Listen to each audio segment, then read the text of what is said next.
భగవన్ ఇలావృత వర్షమునకు దక్షిణ దిక్కున హరివర్ష దేశము అను ప్రదేశము కలదు.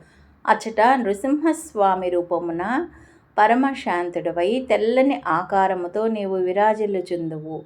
పరిశుద్ధమైన జ్ఞానం నసుగు నిన్ను ప్రహ్లాదుడు మొదలైన భక్తులు సదా స్తుతించుచుందురు. అట్టి నిన్ను నేను నిరంతరము ధ్యానించెదను. ధ్యాయామి దక్షిణగతే హరివర్షవర్షే ప్రహ్లాదముఖ్యపురుషైః పరిసేవ్యమానం ఉత్తుంగశాంతధవలాకృతిమేకశుద్ధా జ్ఞానప్రదం నరహరిం భగవన్ భవంతం. ఓం నారసింహాయ నమః.